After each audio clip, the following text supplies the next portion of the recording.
This is In Your Best Interest. I'm Philipp Müller. Today, I'm joined by Nicki Ramsay.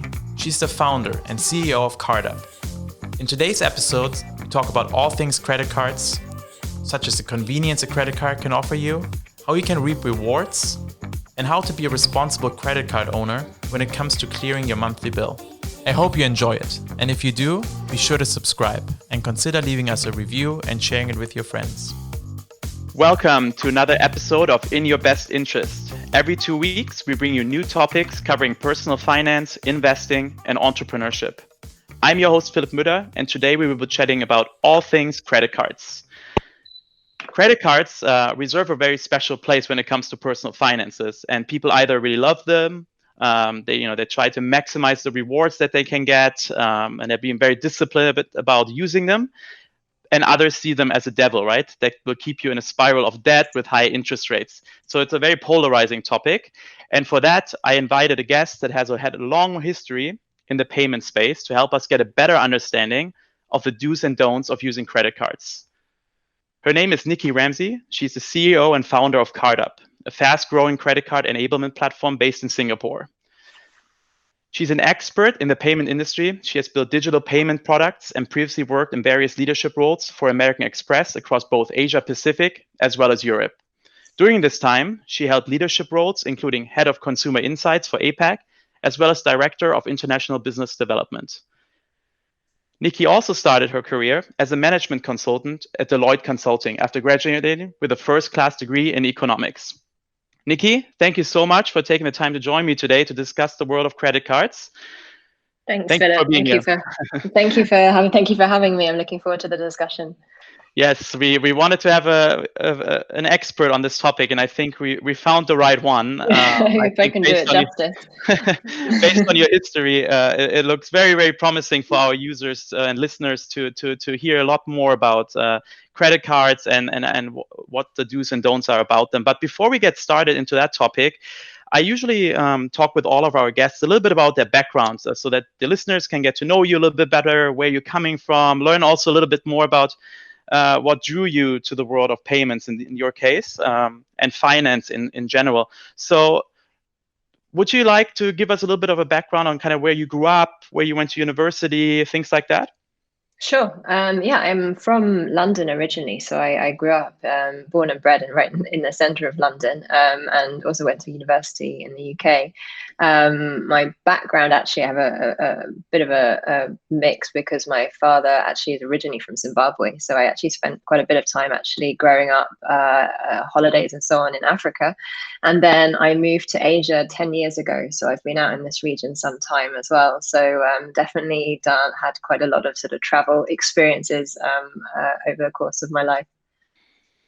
So living in both Africa as well as the UK, that must have really shaped also your growing up and your outlook on life in general, right?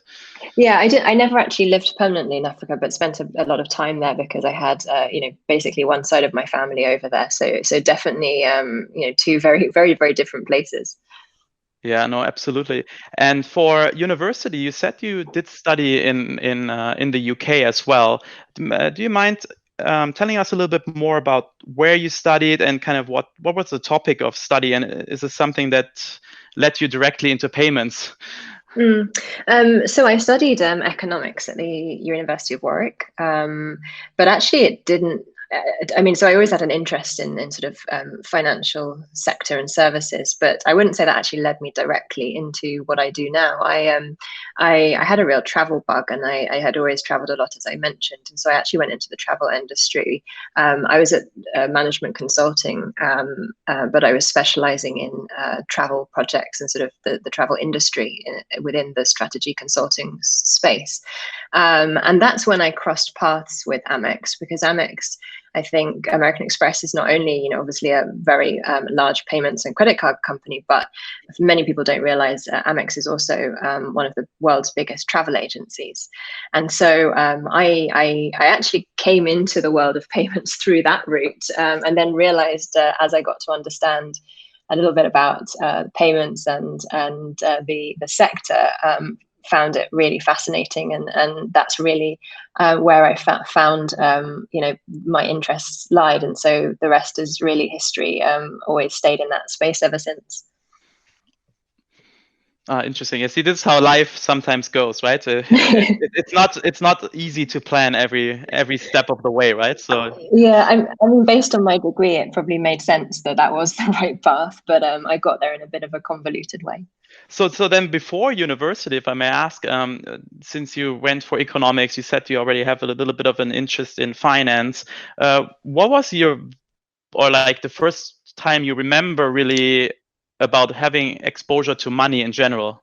Is there any particular time growing up or experience that you had where you were exposed to money or saving or spending, investing kind of things? I think probably. I mean, I don't think one particular event stands out in my mind, but I think in terms of sort of how I thought about money, in all honesty, was probably quite transactional, and certainly. Prior to university days, I would not say that I was sort of sophisticated at all in thinking about investment options. And the savings that I did make and did have were really put towards things related to experiences. So, experiences such as being able to travel or experience something new or different. Okay, I think that's a very good answer because I think to me experiences are also probably the most important item that me and my wife are spending money on as well, right? So because they last a lifetime, and also I always feel like the money is usually well spent there instead of buying the next thing. So absolutely. So do like that answer from you. So basically. After that, then, after university, you get your first paycheck as a management consultant. Do you remember what you bought with that first paycheck? Unfortunately, nothing that significant, I don't think. So again, it's probably similar to my previous answer that it was spent more on experiences.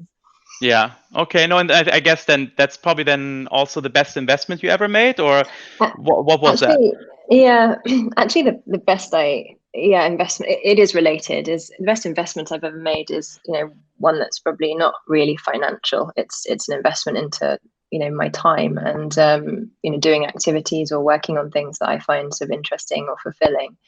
And that was definitely the case back then. You're talking about sort of university days, and I was mentioning I was spending money on experiences, but I think that's kind of been a common theme throughout my life, because even now, I think when you take a leap of faith to perhaps leave a larger corporate where you've obviously got a relatively good or stable financial compensation, and then you go to launching your own business, which requires putting in some of your own funds, but also comes with obviously a huge amount of risk. You could argue that that's not necessarily the smartest move financially, but certainly I see it as probably the best investment I've made in terms of my time, because I'm really doing, spending my energies on something I enjoy and have interest in. Yes, no, that's super interesting, and we've heard that before from other guests as well. So I think Calvin was alluding from funding societies to the same thing, right? Right. Going from a McKinsey background to starting your own business, but how fulfilling it has been since then. I think he will certainly agree with you on that. So thank you again for those stories. I think sharing them with our audience, they will really appreciate those, because some can relate, some are still looking out on what they should be doing in life. And I think, again, I think you also highlighted the fact that life cannot be 100% planned, right? And it comes at you from different directions and will put you on the path that you need to be on.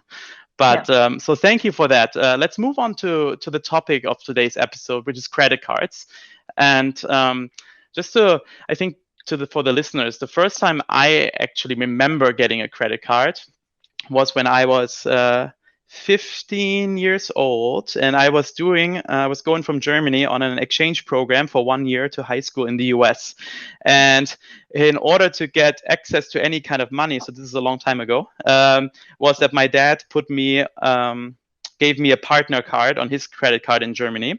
So I went with my credit card to the US, and I immediately got in trouble after the first 2 months, because obviously I was the first time away from home by myself with the host family, and I was in the US coming from Germany, and when you at this time, this is early 2000, there were a lot of nice things to buy that we didn't have in Germany yet at that time. So I went a little bit crazy, and I got a call immediately from my dad after the first payment was due, and got in a lot of trouble. So my host parents had to take away my card because he forgot to put a limit on there. So that was not good, but that was my first experience. Now I'm a big proponent of using credit cards if you do it in a correct way, and I hope that I'm doing it correctly and I want to learn from you if I do so. But for the listeners, maybe it would be best if we start by you giving us a little bit of an overview, actually, how credit card works, because I think a lot of people are still very confused of the concept of credit card, debit cards, and what's the right way of describing them. Sure. Yes, I'm happy to. And I think I would also start by pointing out that I think particularly in the last few years in Singapore, we've seen a huge number of new card products, not necessarily credit cards, but a huge number of new card products and card issuers. And historically it was only really banks that issued cards, and now we see technology companies or even companies in completely different sectors unrelated to financial services that now also offer some sort of card or card payment option. So I can understand why perhaps it's getting a little bit confusing, and maybe I would just start by differentiating between what's a sort of debit versus a credit card. I mean, essentially, both products have what we call in the industry like a BIN number, a 15 or 16-digit number across the front of the card, which allows you to transact against a point of sale terminal.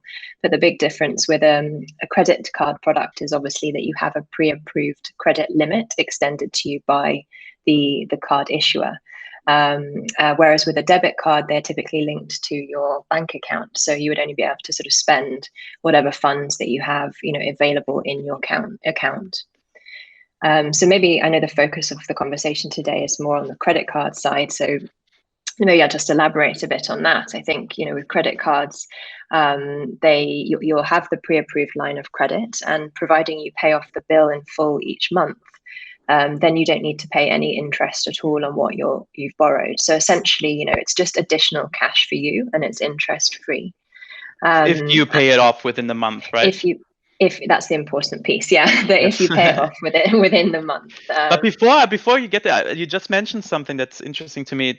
You said people, get pre-approved for a certain amount of credit line, right? Mm-hmm. So let's say you apply for a credit card online, and any one of the issuers, they say, hey, your credit limit is $5,000, right? Mm-hmm. How is that actually determined? So it's related to your credit score. So your credit score is really like a number that's based on your past payment history and your loan accounts. So it's held centrally by the credit bureau, and they'll look at essentially how credit worthy you are, and therefore how much credit line can be assigned to you, linked to your card. And that's, there's also frameworks in the market. The Monetary Authority of Singapore implemented a framework which I believe, probably most people are aware of, the total debt servicing ratio, which is a framework that banks use to look at how much people can borrow and how much banks can lend responsibly. So I think it's within that framework, and looking at a credit score and things like your current income and so on, the banks would make an assessment as to how creditworthy you are and how much of a line to assign to your card. And then is that a number that obviously the more money you make, they probably reassess these numbers, but your payment history over time, probably as the more payments over the years you make on time, will probably be able to increase your line of credit. But what happens to people that are just out of college, trying to get their first card? Are they even able to do that? Because I think in the US they give you these at the beginning to get your credit score up, like these prepaid credit cards, right? That you load up, then you use them, and then you kind of slowly. Is this the same? Yeah, here? you have. I mean, we also have prepaid products here, and I would definitely say it is the case that it's obviously easier to get a credit card and a credit limit when you're over a certain age and also have some sort of financial history. Not to say that it's not possible earlier, and I think increasingly, whether it's banks or sort of other newer card issuers, have been looking at that segment and realizing the value of building a relationship with a consumer early on, and therefore designing products in this space for that target audience. But I would still say that the majority of credit card holders in particular, if we're not talking about prepaid, but we're talking about credit card holders, do tend to have some financial history so that credit assessment can be made. Okay. No, that was my question, because sorry that I interrupted you there, but No, that was no quite interesting to hear about actually the way you can increase or decrease that limit. Okay. So with that overview on the credit card spectrum, what would you say are the pros and cons of using a credit card? So, I mean, I'm obviously a little bit biased because I run CardUp and I'm very pro credit cards, but I'll try and make my answer as neutral as possible. I mean, I think the main benefits of credit cards are linked to the rewards and the benefits that come with the card payment, right? So the primary one that I think most individuals or consumers would think about is the card rewards. So being able to gain additional cost savings or benefits for every dollar that you spend or anything that you spend on, and getting other kind of perks that also come with the card, often come with credit cards, such as airport lounge access or discounts or promotions. And then I think particularly the other benefit, particularly now as everything's gone so much more digital, is also not to sort of undermine just the convenience of a credit card payment. I think a lot of us, I certainly have my cards loaded into my Apple Pay wallet, or within most apps that I use. When I'm ordering a taxi, I just have a credit card saved within there. And so having that ability to just charge a transaction seamlessly to my phone also is almost takes completely the friction out of payments. Payments is just really embedded as part of my user experience, and so I would argue that it's really the most convenient way that you can pay, especially as things increasingly go towards digitization and apps and so on. And then on top of that, you're getting the benefits such as the rewards, the miles, the perks, the lounge access, and everything else. No, I think all valid points, all reasons why I really use them pretty much every day on every transaction, unless you have to pay cash, right? Which I think even now, having been through the middle of halfway through 2020, it seems cash. COVID-19 will also accelerate the way that not people using cash anymore, right? Yeah, well, and also very importantly, obviously the fact that it is a line of credit, as we've just been talking about. So if you're making a big purchase as well, having a credit line can really kind of take the pressure off your own cash flow, maybe just give you a bit more time to make the purchase, if it's a very large ticket item. Yes. And then, one thing that I do want to discuss here, though, is you talked earlier about making payments on time, right? And it's not necessarily a pro or a con, right? But what is the right way to use your credit cards? And I think, because I think there's always a lot of debate about it, right? Like there's, how polarizing it is. There's like a person in the US, like Dave Ramsey, who says, cut up your credit cards, don't ever use them. And then there's people who, you can go on forums and you can maximize, every dollar spent to get the most out of your credit cards. Yeah. So, I mean, of course, I think the stigma, if you like, around a credit card is just the fact that it's, you are taking on additional credit, and there's the risk of getting into debt. But I would say that that risk can be managed if you're prepared to sort of plan and use the product responsibly. So by that I mean, all of the banks in Singapore, they allow the option to pay back your credit card bill via an automated like gyro direct debit at the end of the month. So as long as you set that up, the balance would be automatically cleared. And so, I mean, providing obviously that you've got funds in your account to clear that, and therefore, it's not the case that you might forget to make the payment and then get stuck with a very large interest fee. There are ways in which you can set up your credit card bills on these kind of reoccurring repayments, so that everything just gets cleared off and there's never any risk of incurring interest or missing a bill payment.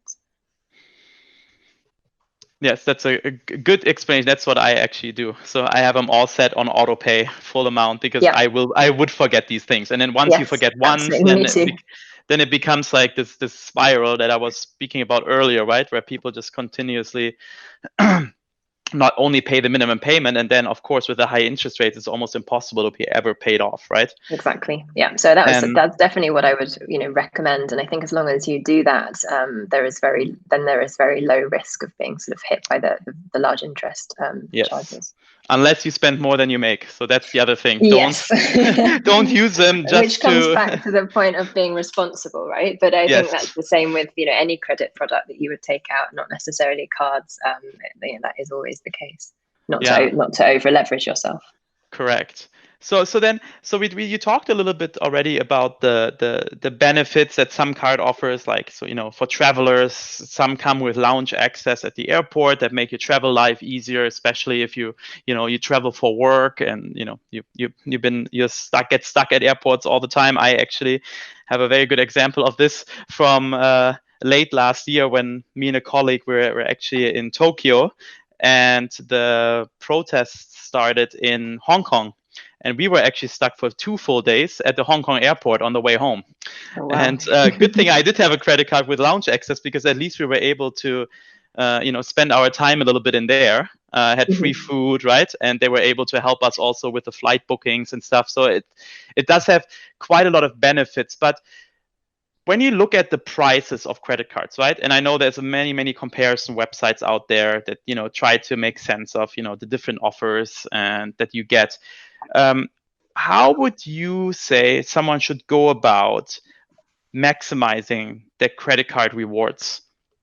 And knowing that some of them can cost upwards of $1,000 a year, right? And that's quite a lot of money. So just trying to see what your thoughts there are. I think it really varies by person, and it really comes down to your lifestyle and what you view as value back, and then looking at the value that's given through the card versus mapped against that, and whether it makes sense. So for example, if you're not a frequent traveler and something like lounge access isn't important, then of course there's no point spending $1,000, let's say, on a credit card annual fee.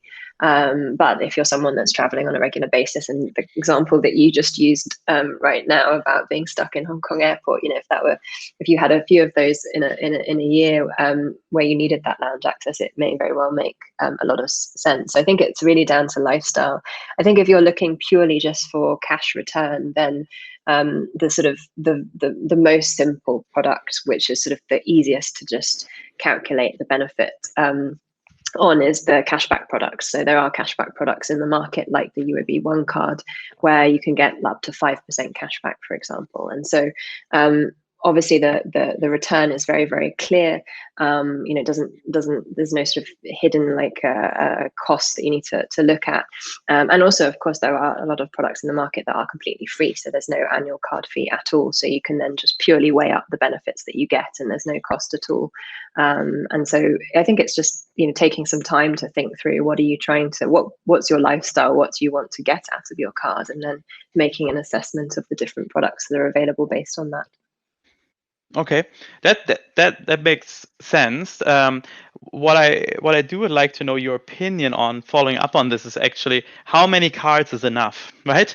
So because I think if I used to when a long time ago when I was like just starting out in financial advising, making my first money after school, college. I also try, I follow a lot of the forums and stuff like this. So to trying to maximize, miles so that I can fly back from the US to Germany for free to see my family and friends. But when I came to Singapore and saw colleagues and friends here in Singapore, some of them have like 6, 7, 8 different credit cards, right? So every restaurant, every purchase at any different store, they use a different one, and I feel like, oh, this is super overwhelming for me to just like. But some people enjoy it as well. But do you have like a general rule, or how do you use your credit cards in that way? So, I mean, I think it also maybe also comes down to personal preference on how much time you want to invest optimizing it. Exactly to your point, like all of these different options are out there, and these benefits, you can get these benefits, but sometimes having like 6 or 7 card products does mean that you need to sort of monitor to the perks or more closely.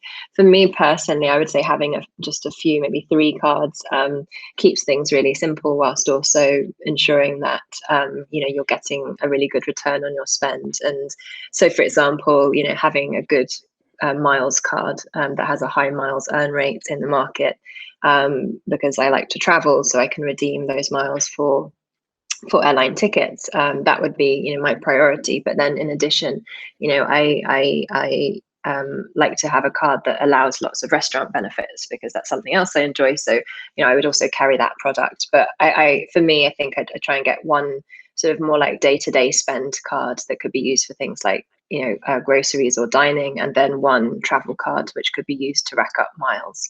And then just keep it to that, so that it also means that it's simple and it's transparent and you're not spending too much time to optimize. But again, it's really down to the personal preference.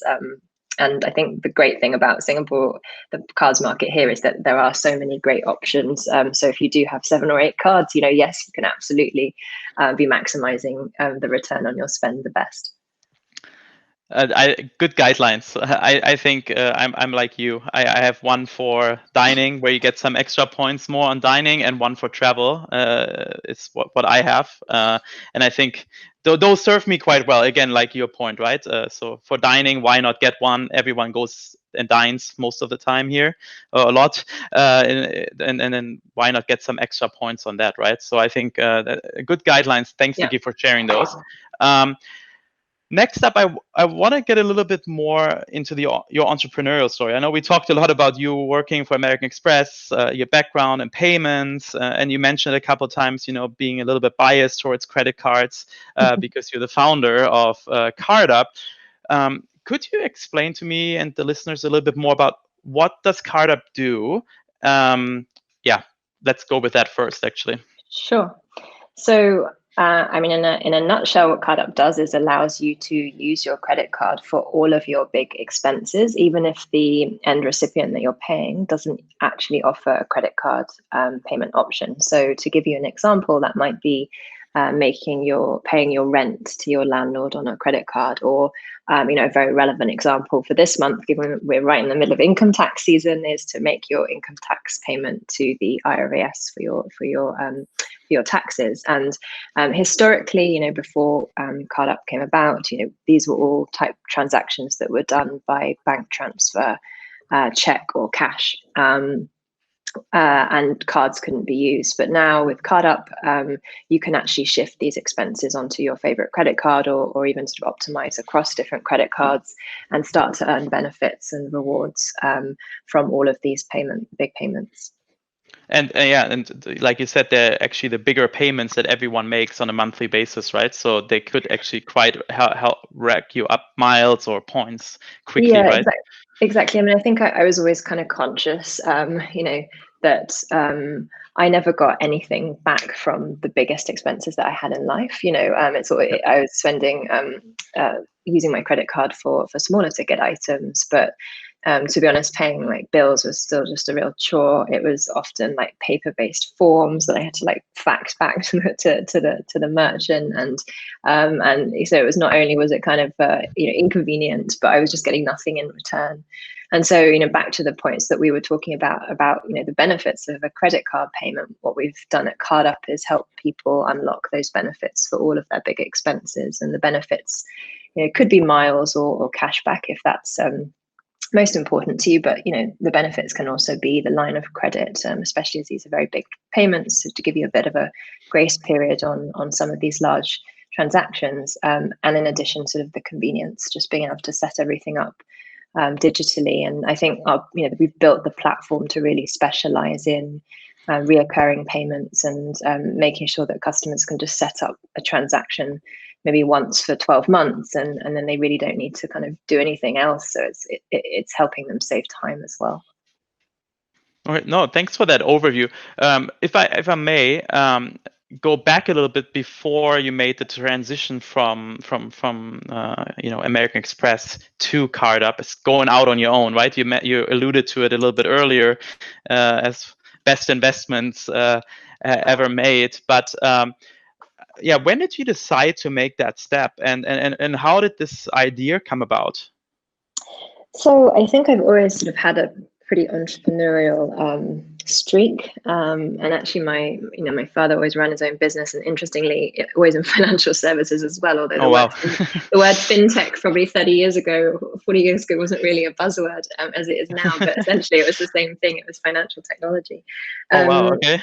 So maybe I have naturally kind of got a bit of a bug for it, but I think I'd sort of looked at a few different opportunities over the last 10 years, but it was CardUp that really stuck with me. And I suppose the reason for that was that I'd spotted what I really saw was a gap in the industry. Obviously, working within the cards and payments space, it seemed like a kind of a win-win for everyone if we could use technology to solve for the fact that these big payments just can't be put on credit card. And the reason I say win-win is because obviously us as an individual, you can kind of maximize your card benefits, but also from an industry point of view, and that's really sort of where I was coming from at the time. It helps the credit card industry capture new segments of spend onto card, which is also, of course, one of the industry's key objectives. And so, I felt that it was just a huge opportunity, both for the industry, but also very beneficial for the consumer. And on the consumer side, actually, I should clarify that could be an individual like ourselves, but also a business. We do have a business product where we help businesses with utilizing their cards and automating payables. And therefore got really excited about the idea, seeing how this could benefit many parties, and so left to set up the company, and that was a few years back now. Yeah. So you got the idea, you kind of probably did your business plan, business strategy. Did you go out partner with someone right away in terms of employees, or you had a partner that you started out with? And then how did you go about raising your money? Did you just use your own savings? So me personally, obviously there's many different ways to approach this, but for me personally, I started working on the business on my own, and I loved it, American Express at the time, and I left to start, but I very early on put out a lot of sort of feelers through my own network of people, to find out if there are people that might be interested in this idea, and that would be keen to sort of work on it with me. And I think pretty early on, I got connected through a mutual friend with my business partner and CTO, Anand, who has a kind of long technical background in the payments industry. And so I think, he and I were great partners in that we have very complementary skill sets. And so we're able to sort of build the initial product together and get the platform to sort of, market launch stage. So at that point, I actually hadn't raised sort of significant capital. It just was some of my own investment, but also relied on some angel investments to get us to that point. And then I think once we actually had the platform live, and obviously once you've got customers and a fully functioning product, then was the time that we went out into the market to do to bring on sort of venture capital, and also to expand the team and bring in various other sort of early founding team members who focused on marketing and operations.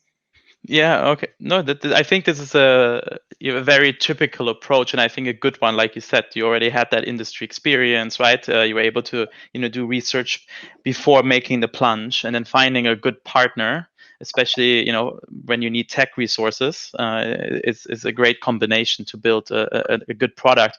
For you just alluded at the end that you were saying ultimately then you did get some venture capital funding, right?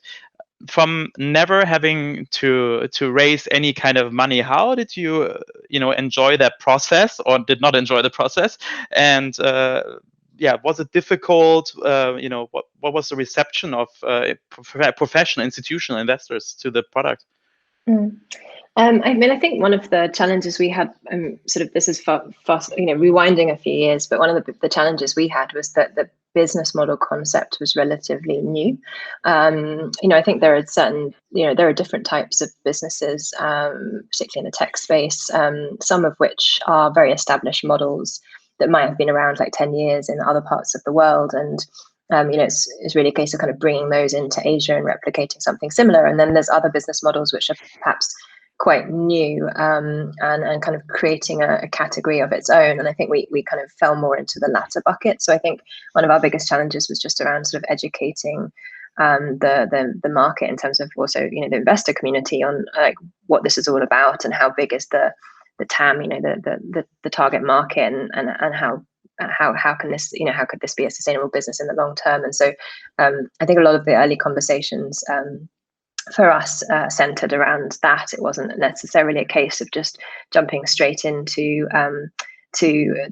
discussing like a valuation or how we move forward, but it was also there was some work needed to be done upfront to explain the opportunity. But I think that's changed hugely. I mean, it's amazing. It's only been 3 or 4 years since since Singapore really put a lot of the effort into building a fintech ecosystem and community, and the speed of change has just been so rapid. So I think now it's a very different time and very different landscape out there. So when it comes to raising capital, there's obviously different challenges and different conversations, but that was certainly my experience from probably 3 or 4 years ago. Okay, and how many employees do you have now? We are 33 people at the 33. moment. We're split across Singapore, Hong Kong, and India. That was actually my last question before we're gonna probably wrap it up here, but due to time. But what's in store? What are the plans for the next 5-10 years for you and CardUp? Yeah, so I mean, one thing I haven't spoken about much today, because I know that we're obviously talking about credit card benefits really for your listeners who are individuals, but some of them might also be business owners. Yeah. And one of the sort of big priority focus areas for us is actually services for SMEs and businesses as well. And we do have a business product at CardUp. And so I think as we look at the roadmap for the years ahead, a lot of the product development and new product lines that we are launching cater to helping businesses when it comes to payments, whether that's around automation or also the ability to improve cash flow and access credit by using a credit line as a sort of financing tool. And so I think you can expect to see a lot more from us a lot along those lines, in addition to just getting our stronger foothold on a regional basis as we expand in this region. Okay, and then because we do get listeners from a few different Southeast Asian countries, so right now they can use it here in Singapore. And you said Hong Kong and India. Is there anywhere else that? In Malaysia as well. In Malaysia as well. Yeah. Okay. Yeah. Actually, our team is based there, but we don't operate our product in the market. Okay. But if you do have listeners that are interested in any of those markets, please get in touch with us, and we'd love to see how we can support. Yes, especially if they show some nice interest, exactly. Get them to talk. So reach out to Nicki, reach out to us. We'll forward the emails to Nicki. So then to wrap it up, do you have any like favorite website or podcast or something that you listen to for people to learn more about credit cards? Is there any kind of resources that you have to share? So I think if in Singapore, there's a lot of bloggers that are incredibly kind of knowledgeable in the card space. So if you were to sort of Google some thought leadership pieces around credit cards, you'll see a number of very detailed blogs which go into a lot of depth around the benefits of different card products, how to calculate the value of a mile, for example. I think we work in close partnership with some of them as well to sort of help users to identify the benefit that they can get from using CardUp. So I would suggest if people are looking for more information on this space to check out some of those online blogs and sort of community forums. Great. Again, thank you so much, Nicki, for being here with us today. I think the listeners will very much appreciate as well the context you have given in terms of usage of credit cards, how CardUp can help potentially individuals as well as businesses to utilize credit cards more efficiently. And also your personal story. I always like to go back to the personal stories because I think a lot of people can relate maybe or maybe not, maybe are in stages of wanting to start their own business, right? And it's always a tough step to take. But I think talking to people like you who have done it might encourage a few more to take the path of entrepreneurship. So appreciate your time. Thanks so much. Thanks for the opportunity as well. All right. Thank you, Nicki. Thanks a lot. That's it for the show this week. Thanks for listening. If you like what you heard, subscribe and leave us a review. The reviews really help us, and we love reading your comments as well. In Your Best Interest is hosted by me, Philipp Müller. We're produced by Stashaway, and we're mixed by Mo Ramley. Subscribe to our YouTube channel to get notified whenever we have new content out for you. Also, don't forget to download the Stashaway app. It's available in the Apple App Store as well as the Google Play Store, so you can start on your financial journey right now.